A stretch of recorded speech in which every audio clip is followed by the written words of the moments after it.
আসসালামু আলাইকুম ওয়া রাহমাতুল্লাহি ওয়া বারাকাতুহু। দূরের ও কাছের যে যেখান থেকে শুনছেন সবাইকে আন্তরিক সালাম এবং মোবারকবাদ। আল্লাহ সুবহানাহু ওয়া তাআলা পবিত্র কোরআনুল কারীমের মধ্যে ঘোষণা করেছেন, ওমা খালাকতুল জিন্না ওয়াল ইনসা ইল্লা লিয়াবুদুন। আমি জিন জাতি এবং মানব জাতিকে সৃষ্টি করেছি আমি আল্লাহর ইবাদত বন্দেগী করার জন্য। যেহেতু আল্লাহ পাকের ইবাদত করার জন্যই আল্লাহ পাক আমাদেরকে সৃষ্টি করেছেন, সেজন্য আল্লাহর ইবাদত অবশ্যই করতে হবে। কিন্তু কথা হলো যে আমরা ফজরের নামাজ পড়ি, এরপরে জোহর নামাজ পড়ি, মাঝখানে বিশাল সময় থেকে যায়। এই সময়টুকু আমরা নামাজ তো পড়ি না, তাহলে আমাদের কি করে ইবাদত হয়? তো সেক্ষেত্রে আমরা কাজের মধ্যে যদি হালাল পন্থায় চলি, সঠিকভাবে চলি, তাহলে এই কাজ আমাদের ইবাদতের মধ্যে সামিল হয়ে যায়। এরকমভাবে জোহর থেকে আসর, আসর থেকে মাগরিব, মাগরিব থেকে এশা।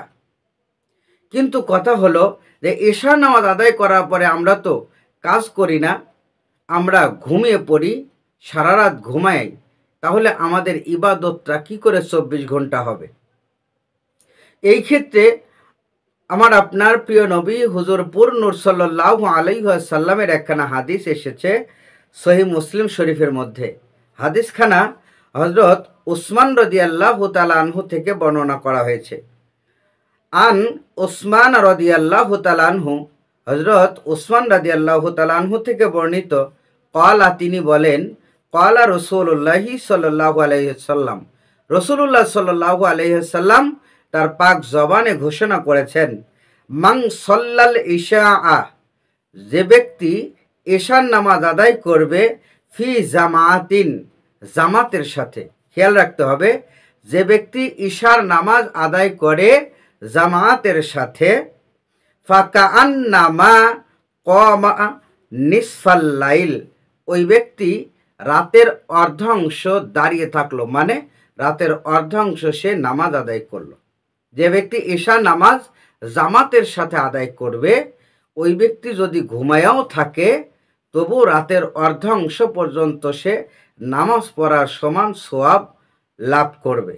এরপরে রসুল বলেন, অমাং সল্লা সুবহা ফি জামাআতিন, এবং যে ব্যক্তি ফজরের নামাজ জামাতের সাথে আদায় করবে, ফা কাআন্নামা সল্লাল লাইলা কুল্লাহু, ও ব্যক্তি রাতের পুরা অংশই নামাজের মধ্যে কাটিয়ে দিল, অর্থাৎ তার সওয়াব পাবে।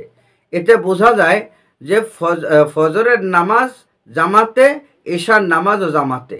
এশা এবং ফজর জামাতের সাথে আদায় করার কারণে সারা রাত বান্দায় যদি ঘুমিয়েও কাটায়, তবুও সারা রাত ইবাদত করার সমান সওয়াব আল্লাহ সুবহানাহু ওয়া তাআলা তার আমল নামায় দান করবে। তাহলে দিন এবং রাত 24টা ঘন্টাই তার ইবাদতের ভিতরেই সময় পার হয়ে যাবে। তখন ওই বান্দার ঘুমটাও ইবাদতের মধ্যে সামিল হয়ে যাবে। সম্মানিত দর্শক শ্রোতা, এই মুসলিম শরীফের হাদিসখানা থেকে আমরা স্পষ্টভাবে বুঝতে পারলাম যে একজন মানুষ যদি চেষ্টা করে, অবশ্যই 24 ঘন্টাই আল্লাহর ইবাদতের মধ্যে কাটাইতে পারে। তবে কিছু কাজ এবং কিছু আমলের কারণে এই আমলগুলা, এই কাজগুলো সঠিকভাবে যদি আমরা পালন করে থাকি, যেই শর্তগুলো আছে, যেমন জামায়াতের সাথে নামাজ আদায় করা, যদি আমরা জামায়াতে নামাজ আদায় করতে পারি, তাহলে অবশ্যই 24 ঘন্টাই আমাদের ইবাদতের মধ্যে সময়টা ব্যয় হয়ে যাবে। আল্লাহ পাক আমাদেরকে জামায়াতের সাথে নামাজ আদায় করার তৌফিক দান করুন। আমিন। ওয়া আখির দাওয়ানা আনিল হামদুলিল্লাহি রাব্বিল আলামিন।